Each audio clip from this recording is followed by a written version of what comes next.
यशस्वी नरेंद्र भाई मोदी जी को पुनः तीसरी बार प्रधानमंत्री बनाने के लिए अपना आशीर्वाद दिया। तो आपके माध्यम से हम बहुत साधुवाद देना चाहेंगे उनके जनता को, जिन्होंने आज आशीर्वाद दे करके हमारे यशस्वी दूरदर्शी आदरणीय नरेंद्र भाई मोदी जी को प्रधानमंत्री के रूप में बिठाने के लिए अपना आशीर्वाद दिया, अपना स्नेह दिया और अपना सहयोग दिया। ताकि अभी आप देखे होंगे कि जो बजट पेश हुआ उसमें हमारा ये नारा नहीं कि हम हर शोषित, वंचित, दलित, पिछड़े और अंतिम पंक्ति में बैठे लोगों की चिंता करते हैं, बल्कि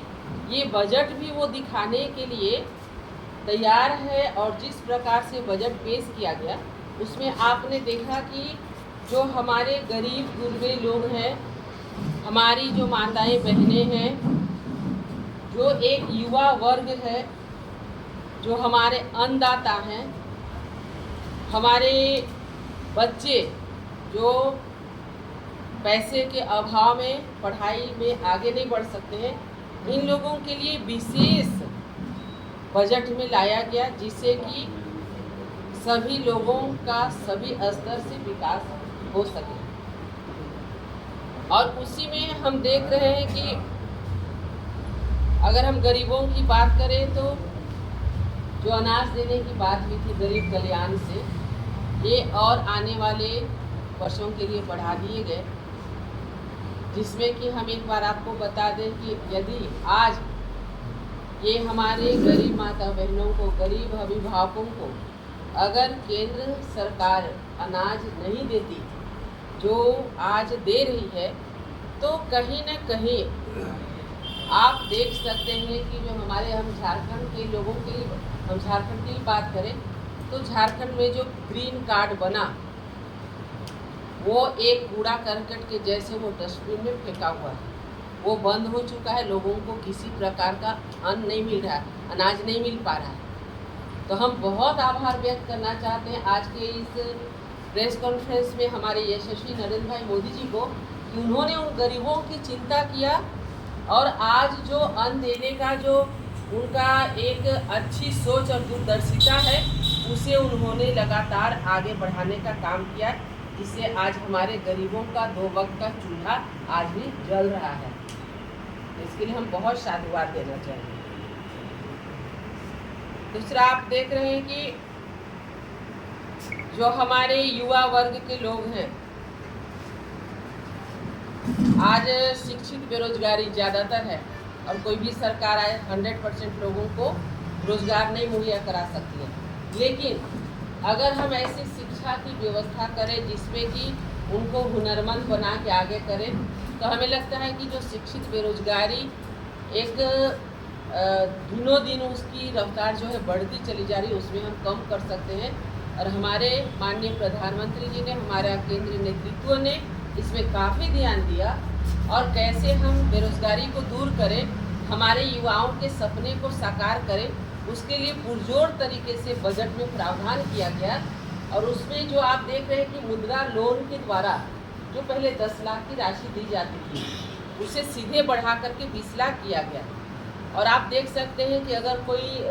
ऋण लेने के लिए जाता है तो उसमें गारंटी मांगा जाता है कि भाई आपका गारंटर कौन है, क्या गारंटी है। अब हमारे गरीब बच्चों के पास में, गरीब युवाओं के पास में तो गारंटी नहीं है, लेकिन यशस्वी हमारे प्रधानमंत्री जी ने स्पष्ट कहा कि आपके गारंटर हम बने हैं और आप 10 लाख नहीं से बढ़ा करके 20 लाख रुपया तक आप मुद्रा लोन के जरिए दीजिए और अपना रोजगार शुरू करिए, अपने पैरों पे खड़े होइए। और सबसे बड़ी बात है कि आज इसी के चलते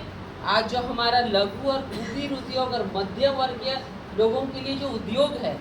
उसको बढ़ावा मिलेगा, क्योंकि आप समझ सकते हैं कि बड़ा उद्योग धंधा लग जाए तो एक क्षेत्र का विकास हुआ, वहाँ जो लोग कार्य कर रहे हैं उनके लिए फ़ायदा हुआ। लेकिन ये हर एक लघु कुटीर उद्योग जो पहले इसी से चलता था, आज इसको बढ़ावा देने से कम हमारे हर क्षेत्र में हर वर्ग के लोग और हर युवा को रोजगार मिलेगा और उस क्षेत्र का भी विकास होगा। तो कितनी दूरदर्शिता है, इसे हम आपको ये दिखाना चाह रहे हैं कि किस प्रकार से हमारे माननीय प्रधानमंत्री जी ने इस प्रकार की योजना ला करके और हमारे युवाओं के लिए काफ़ी ध्यान देने की कोशिश की है। हमारे अन्नदाताओं की बात करें तो आज सबसे ज़्यादा हमारे कृषि उपज तो बढ़ा लेते हैं, लेकिन अगर उसका समर्थन मूल्य उचित नहीं मिल पाता है तो इससे हमारे किसान, आप देखते होंगे कि कभी रोड में टमाटर फेंक दिए, कभी कुछ फेंक दिए, ऐसी घटनाएं लगातार आती रहती हैं। लेकिन हम बहुत आभारी हैं हमारे यशस्वी प्रधानमंत्री जी का कि जिन्होंने एक न्यूनतम समर्थन मूल्य की घोषणा की कि जो भी मुख्य फसल है उसमें न्यूनतम समर्थन मूल्य देने की घोषणा की, जिससे कि हमारे जो अन्नदाता हैं उनको किसी भी तरह से नुकसान नहीं हो। तो ये बहुत ही सराहनीय कदम है जिसमें कि इन्होंने इतना अच्छा काम करने का जो कोशिश किया है, जिससे हमारे अन्नदाता आगे बढ़ सकेंगे और साथ ही रोजगार संबद्ध प्रोत्साहन है। इसमें हर वर्ग का रोजगार देने का काम है। कौशल विकास कार्यक्रम के तहत में हमारे बच्चों को 5 वर्ष की अवधि में 20 लाख युवाओं को प्रशिक्षित किया जाएगा, उन्हें हुनरमंद बनाया जाएगा। अभी आप देखे होंगे कि 17 सितंबर के समय जो विश्वकर्मा पूजा था, उस समय प्रधानमंत्री विश्वकर्मा योजना के तहत जो लाया गया पीएम विश्वकर्मा योजना, उसमें अभी हम लोग हर जगह जा करके एक तरह से कहिए तो कैंप लगा करके लोगों को जानकारी देने का काम किए। इसमें हम आपको बता देते हैं कि एक खिलौना बनाने वाले से लेके राजमिस्त्री तक से लेकर के सोनार, लोहार, जो हमारे बढ़ई या ब्यूटी पार्लर में काम करने वाले, किसी भी क्षेत्र में काम करने वाले सारे लोगों के लिए, इतना तक कि जो हमारी माताएं बहनें हैं जिनको प्रशिक्षित किया जाएगा सिलाई बुनाई में, वो रुचि रखें तो उनके लिए 5 दिन का स्पेशल ट्रेनिंग। और 5 दिन का सिर्फ स्पेशल ट्रेनिंग नहीं, 500 रुपया करके पर हेड पर डे उनको, मतलब 5 दिन का हुआ तो 2500 रुपया, और प्लस जिस चीज़ के लिए वो अप्लाई करेंगे, जिस चीज़ में हुनरमंद है उस चीज़ का उनको पूरा किट के साथ में उनको विदा किया गया। और ये काफ़ी लोकप्रिय हुआ क्योंकि हमारी बहनें जो घर में बैठी रहती हैं वो चाहती हैं कि हम अपने हुनर को रख सकें, छोटा मोटा काम करके अपने गांव घर में मोहल्ले में अपना छोटा काम करके किसी तरह जो आर्थिक स्थिति है उसको अच्छी बना सकें। तो इसके तहत भी कौशल विकास और क्या है, इसी में जो हुनर आपके पास में है, राजमिस्त्री अभी घर बन रहा है तो घर बन रहा है तो राजमिस्त्री हमारा घर बना रहा है, तो उनको भी राजमिस्त्री का सारा किट साथ में देके 5 दिन का स्पेशल ट्रेनिंग, एक सर्टिफिकेट, जिससे कि वो अच्छा राजमिस्त्री कहलाने लगे, 2500 रुपया साथ में। तो ऐसे करके उनको पूरा किट के साथ भेजा गया। तो काफ़ी सराहनीय कदम है।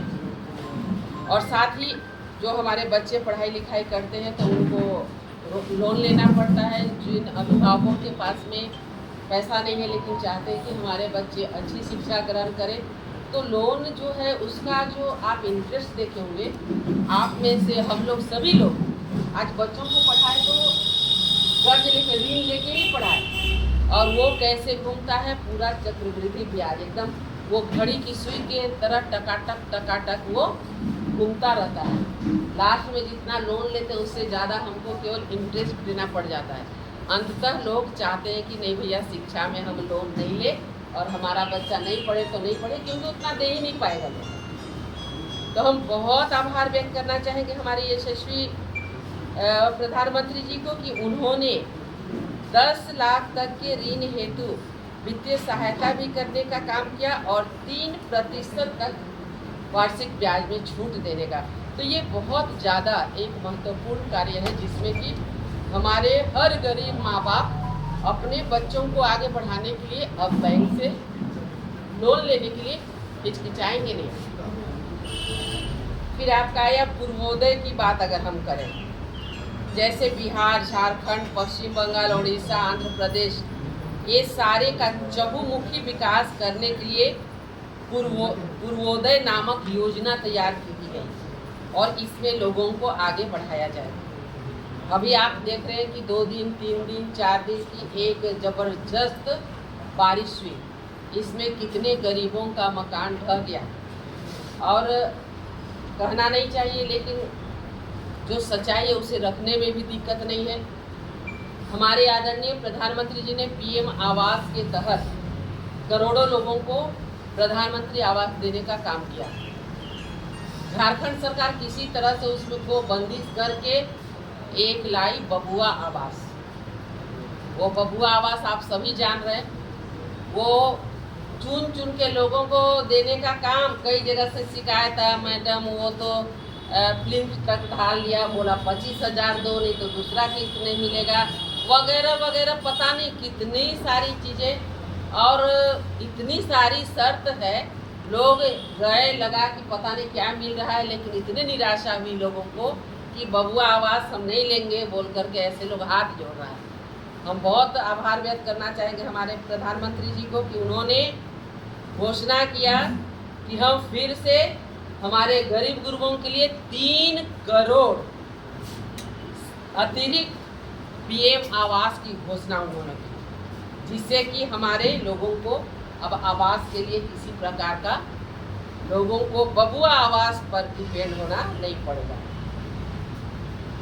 फिर महिला संचालित विकास, इसमें हमारी बालिकाओं को, महिलाओं को आगे बढ़ने के लिए, खूब मेहनत करने के लिए उनको आगे बढ़ाने की कोशिश की गई। आपका इसमें आप देख सकते हैं कि संकट के अवधि में भी बैंक से ऋण जारी करने के लिए बात हमारे यशस्वी प्रधानमंत्री जी ने किया है। और आप पार्क सुने होंगे, बहुत तरह, चिल्ड्रन पार्क आता है, औषधीय पार्क आता है, बहुत तरह से पार्क। लेकिन सच्चाई है कि हम अपने समय का औद्योगिक पार्क पहली बार सुने। कितनी बड़ी सोच है, कितनी दूरदर्शिता है, ये दिखाता है ये बजट में इतनी दूरदर्शिता। औद्योगिक पार्क को मंजूरी मिला गया, जिससे कि राष्ट्रीय औद्योगिक कॉरिडोर विकास कार्यक्रम में 12 औद्योगिक पार्कों को मंजूरी मिला, जिसमें कि उद्योग धंधों से जो ये है नज़दीकी, उनको एक पार्क के माध्यम से उसको विकसित किया जाएगा और लोगों को सहायता किया जाएगा। शहरी आवास, क्योंकि हम ग्रामीणों की बात करते हैं लेकिन शहर की ओर हम नहीं देख पाते हैं, तो आप पहले भी देखे होंगे शहरी आवास बना था, हमारे यहाँ भी बना है। ये प्रधानमंत्री आवास योजना शहरी 2.0 के अंतर्गत 10 लाख करोड़ रुपए के निवेश में 1 करोड़ शहरी गरीब मध्यम वर्ग के परिवारों के लिए आवास का कार्य होगा। और अभी हमारे झारखंड में हेमंत सरकार कही 100 यूनिट बिजली मुफ्त देंगे, अभी घोषणा की 200 यूनिट बिजली मुफ्त देंगे, और दूसरी ओर क्या की बिजली ही नहीं दी। लो, हम बिजली देंगे नहीं तो 100 यूनिट और 200 यूनिट मुफ्त आप मांगिएगा कहाँ से? क्योंकि वो तो कहती है, करने की क्या ज़रूरत है। लेकिन हम गर्व से कहते हैं कि भारतीय जनता पार्टी के एक कार्यकर्ता होने के नाते हमारे यशस्वी प्रधानमंत्री जी ने पीएम सूर्य घर मुफ्त बिजली योजना की शुरू की, जिसमें कि सोलर सिस्टम लगेगा और लोगों को उससे काफ़ी सुविधा मिलेगा। इसलिए हेमंत जी, माननीय मुख्यमंत्री जी, आप 200 यूनिट और 100 यूनिट ठग चुके, अब और मत ठगिए।